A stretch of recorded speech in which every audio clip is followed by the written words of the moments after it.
De lourds colosses d'acier aux machines de guerre ultramodernes, l'Italie a tout tenté, tout construit, tout perdu et tout recommencé. Voici l'histoire complète de chaque char italien jamais sorti des usines de la botte. Fiat 2000.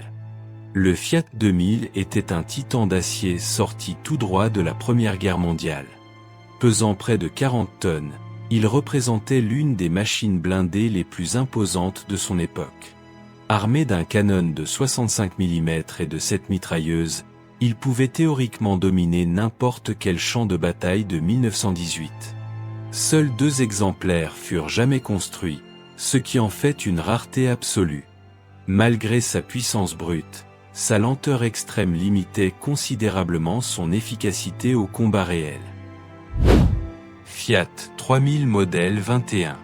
Inspiré du légendaire Renault FT français, le Fiat 3000 modèle 21 marqua la naissance véritable de l'arme blindée italienne. Bien plus léger et maniable que son prédécesseur, il pouvait se déplacer rapidement et se transporter facilement d'un front à l'autre. Armé de 2 mitrailleuses, il constituait la colonne vertébrale des forces motorisées italiennes durant les années 1920. Son importance historique réside dans le fait qu'il a véritablement fondé la doctrine blindée de l'armée royale italienne pour toute une décennie. Fiat 3000 Type 2. Le Fiat 3000 Type 2 représentait une évolution directe du modèle original, intégrant des améliorations techniques significatives pour les équipages. Sa fiabilité mécanique fut considérablement renforcée, réduisant les pannes sur le terrain. Il conservait l'armement en mitrailleuse double tout en offrant de meilleures conditions opérationnelles.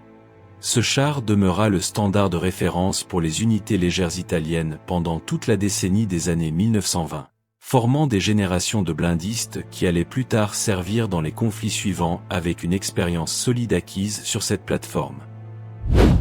Fiat 3000B. Avec le Fiat 3000B, les ingénieurs italiens franchirent un cap décisif en matière de puissance de feu. L'armement en mitrailleuse fut remplacé par un canon de 37 mm, capable d'engager des cibles blindées adverses avec une efficacité bien supérieure. Cette modernisation répondait directement aux leçons tirées des conflits contemporains en Europe. Le 3000B devenait ainsi un vrai char de combat plutôt qu'un simple véhicule de soutien d'infanterie. Ce saut qualitatif en matière d'armement représentait une étape stratégique cruciale dans l'évolution de la pensée blindée italienne. Fiat 3000 modèle 30. Dernière évolution d'une lignée longue et honorable, le Fiat 3000 modèle 30 reçut un moteur plus puissant et une artillerie améliorée.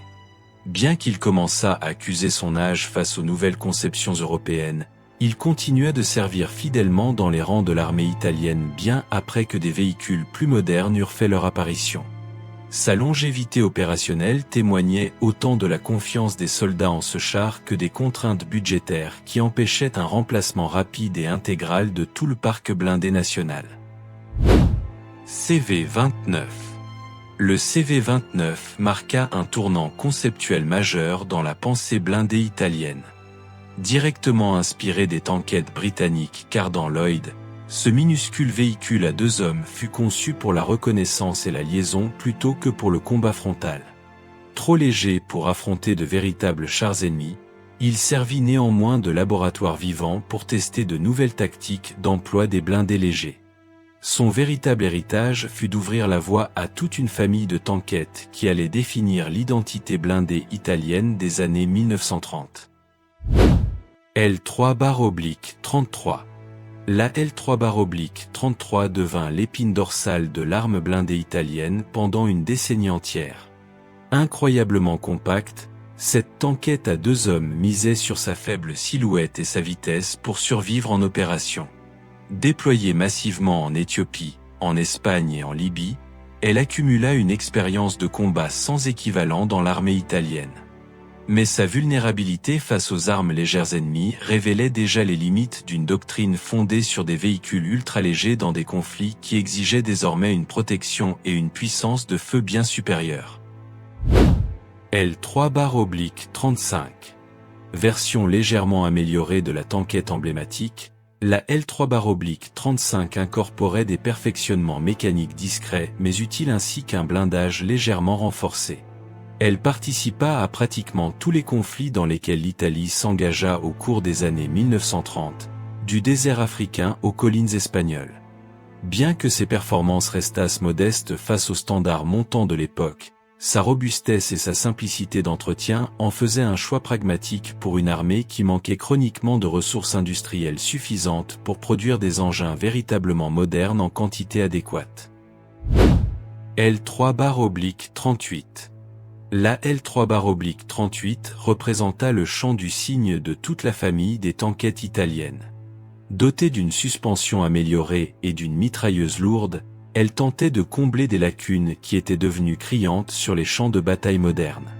Courageuse dans sa conception, elle se retrouva tragiquement dépassée dès le début de la Seconde Guerre mondiale, incapable de résister aux canons antichars ennemis les plus légers. Son histoire illustre parfaitement le gouffre technologique qui s'était creusé entre l'Italie et ses adversaires durant les années d'entre-deux-guerres. Ansaldo 5T. L'Ansaldo 5T fut une tentative ambitieuse de moderniser radicalement le concept du char léger italien.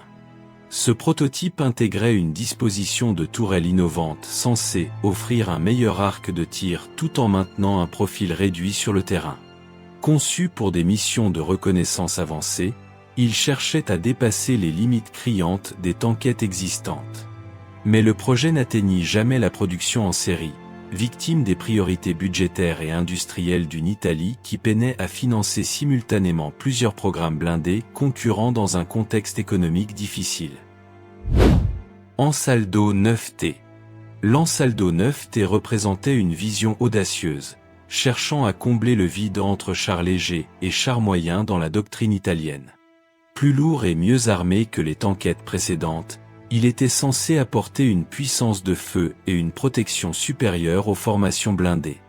Ce projet démontrait que les concepteurs italiens prenaient enfin conscience des exigences du combat blindé moderne.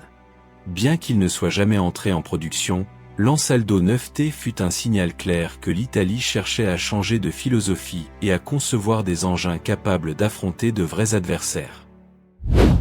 M11/39. Le M11/39 inaugurait officiellement l'ère des chars moyens italiens, mais avec une conception qui portait déjà les germes de sa propre obsolescence. Son canon principal de 37 mm était monté fixement dans la coque, limitant considérablement ses angles de tir. La tourelle, elle, n'abritait que des mitrailleuses. Ce compromis tactiquement défavorable rendait ce char difficile à employer efficacement contre des blindés adverses. Déployé en Afrique du Nord dès 1940, il se révéla rapidement inadapté face aux chars britanniques, confirmant l'urgence d'une refonte complète et profonde de la doctrine blindée italienne. L6/40. Le L640 fut le char léger le plus abouti que l'Italie produisit durant la Seconde Guerre mondiale. Agile et relativement fiable, il fut spécialement conçu pour les missions de reconnaissance et d'exploitation des percées. Il combattit dans les sables brûlants d'Afrique du Nord et sur les plaines glacées du front russe, s'adaptant avec une certaine efficacité à des environnements radicalement différents. Armé d'un canon automatique de 20 mm, il possédait un pouvoir de destruction utile contre les véhicules légèrement blindés, même si face aux chars ennemis principaux, il restait clairement vulnérable et désavantagé. M13/40. Le M1340 fut sans conteste le char le plus emblématique de l'Italie durant la Seconde Guerre mondiale. Armé d'un canon de 47 mm et d'un blindage correct pour son époque, il constituait un réel progrès par rapport à ses prédécesseurs. Il s'illustra dans de nombreux engagements acharnés à travers les déserts nord-africains, affrontant les chars britanniques dans des batailles qui devinrent légendaires. Sa fiabilité mécanique laissait parfois à désirer dans les conditions extrêmes du désert, mais sa valeur combat et le courage de ses équipages furent largement reconnus même par les adversaires britanniques. M13-40 Centro Radio. Le M13-40 Centro Radio représentait une version de commandement spécialisé du char moyen standard. Équipé de radios supplémentaires et d'un matériel de communication étendu, il permettait aux officiers de coordonner de grandes formations blindées en temps réel sur le champ de bataille. Cette capacité de commandement décentralisé était précieuse dans les grandes opérations désertiques. En contrepartie, l'espace intérieur déjà limité fut encore réduit par les équipements électroniques, obligeant les équipages à sacrifier une partie de leur dotation en munitions pour accueillir les nouveaux systèmes de liaison et de commandement indispensables. M14/41. Le M14/41 apportait des améliorations ciblées sur les faiblesses les plus évidentes de son prédécesseur direct. Un moteur plus puissant et des filtres à air spécialement adaptés au combat désertique figuraient parmi les modifications les plus importantes. Ces changements étaient directement inspirés des leçons douloureuses apprises en Afrique du Nord. Mais si le M14/41 était meilleur que le M13/40, il ne représentait pas encore un saut qualitatif suffisant pour rivaliser avec les nouveaux blindés britanniques et américains qui commençaient à apparaître en nombre croissant sur les théâtres d'opérations méditerranéens et africains. M15/42. Dernier représentant de la grande famille des chars moyens italiens à entrer en service actif, le M15/42 incorporait un canon allongé de 47 mm et un moteur à essence significativement plus puissant. Il représentait la version la plus accomplie de cette lignée. Mais son arrivée tardive sur le front coïncidait malheureusement avec le basculement irréversible du rapport de force en faveur des Alliés. Déployé principalement en Italie après l'armistice de 1943, certains M15/42 continuèrent de combattre sous les couleurs de la République sociale italienne jusqu'aux derniers jours du conflit européen. M15-42 anti-aéréo. Variante rare et redoutablement efficace, le M15-42 anti-aéréo fut transformé en plateforme anti-aérienne dévastatrice. Sa tourelle standard fut remplacée par un affût quadruple portant 4 canons automatiques de 20 mm capables de balayer le ciel à cadence élevée. Les avions volant à basse altitude se retrouvaient face à un rideau de feu d'une densité terrifiante. Ce système pouvait également ravager des véhicules légers ennemis et des positions d'infanterie au sol. Malheureusement, le nombre de ces véhicules spécialisés produits demeura trop limité pour peser significativement sur le cours des opérations militaires italiennes. Carro armato Celer Sahariano. Le Celer Sahariano représentait la vision italienne d'un char de croisière rapide, directement inspiré des cruisers-tanks britanniques capturés en Afrique du Nord. Bas, rapide et conçu pour les grandes manœuvres dans l'immensité désertique, il aurait pu révolutionner les tactiques blindées italiennes dans ce théâtre d'opération. Son profil très bas lui conférait un avantage défensif réel. Hélas, le projet fut annulé avant que le moindre exemplaire ne puisse tirer un seul coup de feu au combat, victime de l'effondrement progressif du potentiel industriel et militaire de l'Italie fasciste. P26/40. Le P26-40 fut le seul char lourd italien à atteindre la production en série durant la Seconde Guerre mondiale. Avec son blindage incliné pouvant atteindre 50 mm et son canon de 75 mm à haute vélocité, il représentait une conception véritablement moderne et potentiellement redoutable. Capable de rivaliser avec plusieurs chars alliés de sa génération, il arriva malheureusement trop tard pour changer le cours des événements. La production fut entravée par les bombardements alliés et les pénuries industrielles croissantes, si bien que seules quelques dizaines d'exemplaires furent livrés avant la capitulation italienne de septembre 1943. P-43.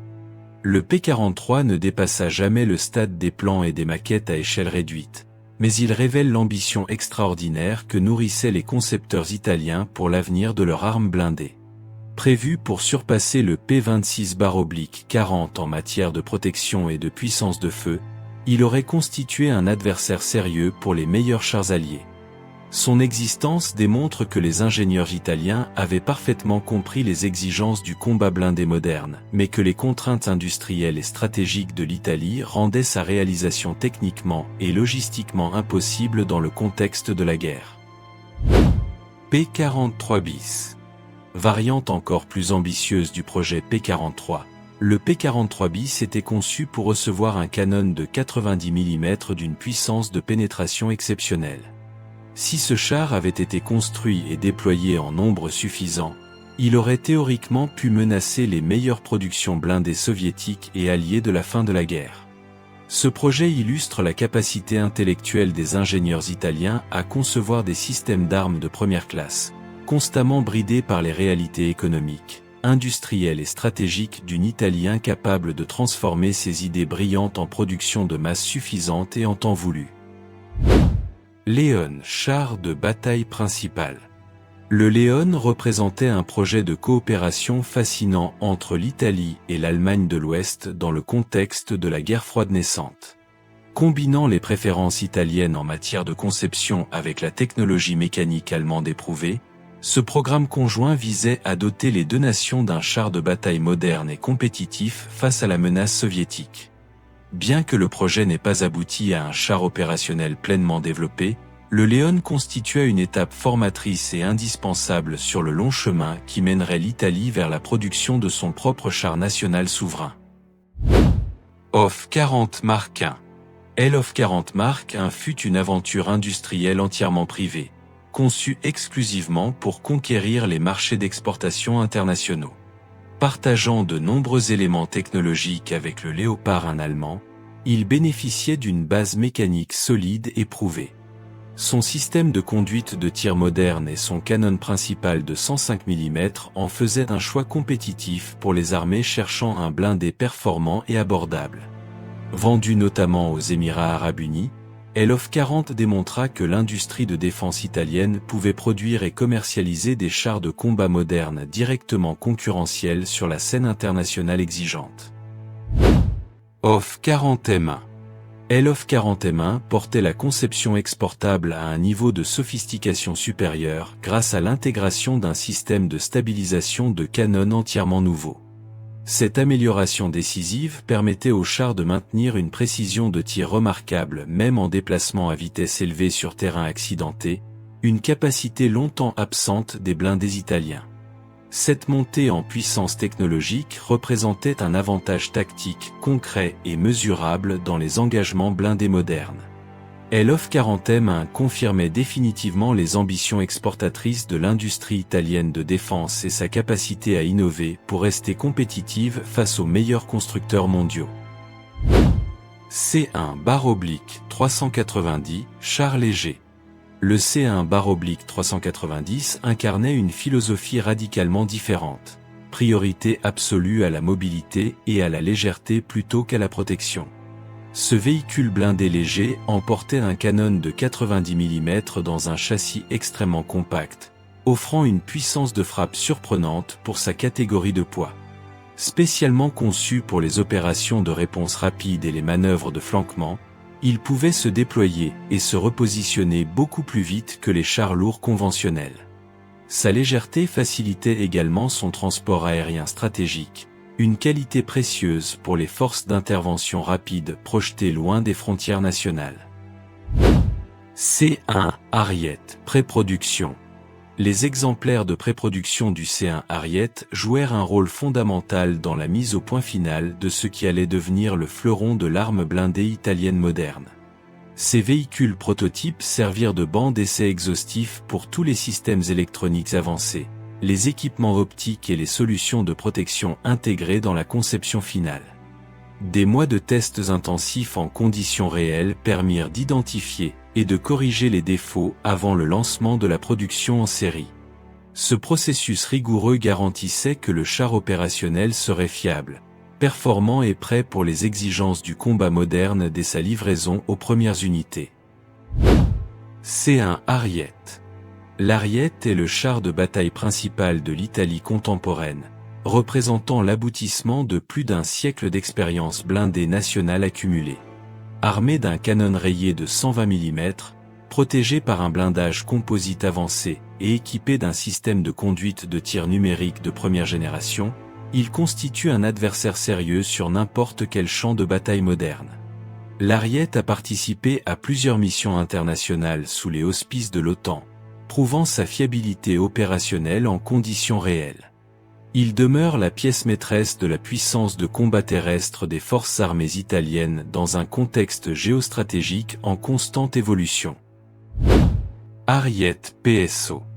L'Ariete PSO représentait une adaptation spécialisée du char principal pour des missions radicalement différentes du combat conventionnel.